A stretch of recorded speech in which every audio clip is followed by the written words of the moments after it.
Michael and Willow have a date at Charlie's, as Wiley is sleeping over with Leo. After their dinner arrives, Michael notices she's barely eating. Willow explains she's nervous and waiting on some standard test results on the baby that she says Britt ordered. Michael asserts they are in this together. After dinner they order sundaes, and Michael tells Willow that she has changed his life. He says she and their children are all he wants. Willow gets a call from Terry and takes it, but Michael doesn't see it's Terry and not Britt calling. Willow tells Michael that she needs to go in tomorrow to discuss the test results with the doctor. Michael thinks it sounds serious and insists he comes with her. Willow tells him that she wants him there. Michael suggests they go home as tomorrow is a big day. Dex stands guard outside of Kelly's as Nina and Sunny enjoy a sundae inside. He can't stop thinking about Joss being disappointed in him. Inside, Nina and Sunny talk about his standing up to Carly and how Dante and Christina have accepted her, but Michael and Joss haven't. Sunny isn't giving up on them yet. Nina tells Sunny that she loves him. At the hospital, Maxie finds Austin with Mason in his office and asks if she interrupted something. Austin explains Mason was having some issues with GH billing, so he was asking him to call in some favors. He tells Mason he'll see what he can do. Mason heads out, and Maxie thought they could grab a bite at the Metro Court before she heads back to the office. He would love to but has things to take care of. Maxie understands and says she'll get takeout. She departs alone. Austin's phone rings and he tells the person on the other end to let the patient asking for him in the ER know that he's on his way. Later, Austin returns to his office to find Mason sitting in his chair. Austin tells him there won't be anything for his boss to worry about. Nobody will know he did an illegal procedure on someone with a gunshot wound. Austin orders Mason to never talk to Maxie again. Mason isn't buying this virtuous good guy act as he knows the real Austin, and knows if Maxie knew the deals with the devil he's made that she'd run for the hills. Austin chooses to believe Maxie will accept him and all his mistakes. Mason says he'd love to test that theory and tells him, "See you around, cuz." On the Metro Court terrace, Spinelli makes a call to find a way to shut down society setups. Maxie walks in on him irate on the phone, and he's shocked to see her. She explains she's picking up food as she has a long night ahead of her at Deception. She suspects he is in for a long night as well and says she knows he created society setups to try and get over his own broken heart after Ellie left him. She has faith that the right person for him is out there. Austin interrupts them and explains he got done at GH and thought he might catch Maxie here.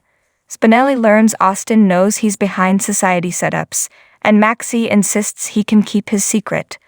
Austin asks if she can change her plans and have dinner with him. She says she'll go cancel her order. She leaves and Austin asks Spinelli for a favor.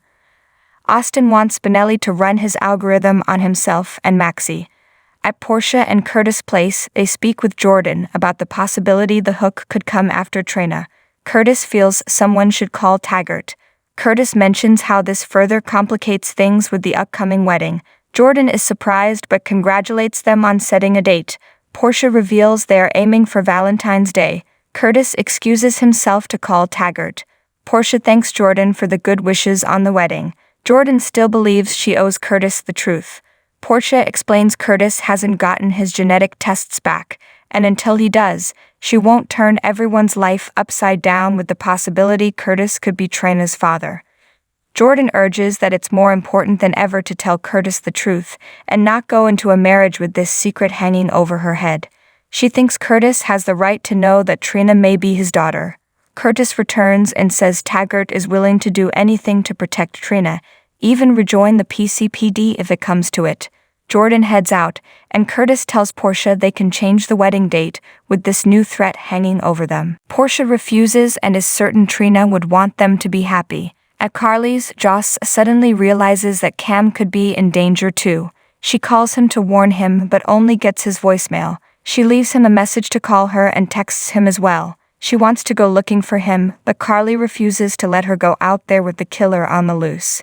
She senses something is going on and asks if something has happened between her and Cam.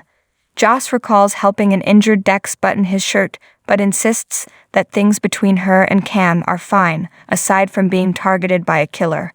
Carly understands and says she'll take care of things. Cam goes to the footbridge to do some thinking. He looks at all the love locks on the bridge and recalls making love to Joss recently. Suddenly he hears someone and calls out, "Is anyone there?" Drew steps out of the shadows and he wonders why Cam is out here by himself with the hook out there. Cam explains with it being Oscar's birthday that he feels close to him here. As they talk, Carly calls Drew and tells him that Joss is worried about Cam and he's not picking up his phone. She asks if he can swing by Kelly's and check on him. Drew informs her that he's with Cam on the footbridge and asks if something is wrong.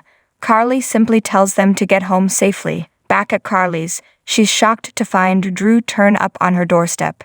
She invites him in so they aren't seen together, and Drew just wanted to tell her that he walked Cam to his car and he left for Kelly's. Carly asks him to give Joss the news, but soon discovers Joss is gone. At Kelly's, Joss finds Dex standing guard outside. He explains Sunny and Nina are inside. She refuses to go in and only came to check on Cam. She scoffs at him for continuing to work for Sunny, but he says she has no idea what he really wants. She asks him to tell her, but they're interrupted when Cam appears. Joss rushes over to him, embraces him, and is glad he's okay. He asks what is going on. Joss tells him about Jordan's theory that everyone involved in Trina's trial could be a target of the Hook killer, and they were after her the night Brando was killed. Dex feels Sunny should know about this, but Joss rants it is none of his concern.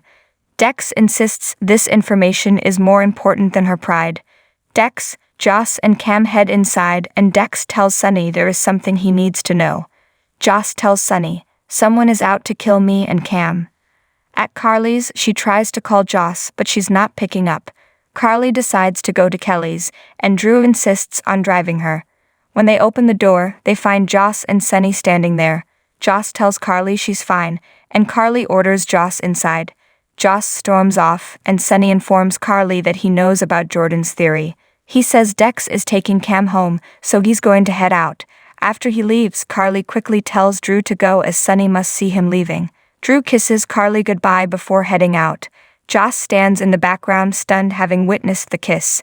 Back at Kelly's, Cam closes and Dex offers to drop him off after he takes Nina home. Cam insists he'll make his way home himself. Nina asks Cam if he's sure he'll be okay by himself.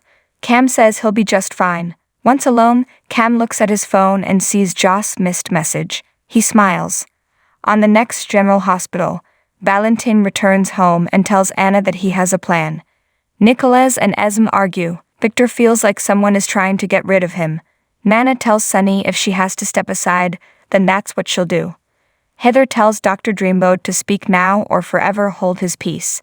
Holly asks Robert if he has any more details to share with her.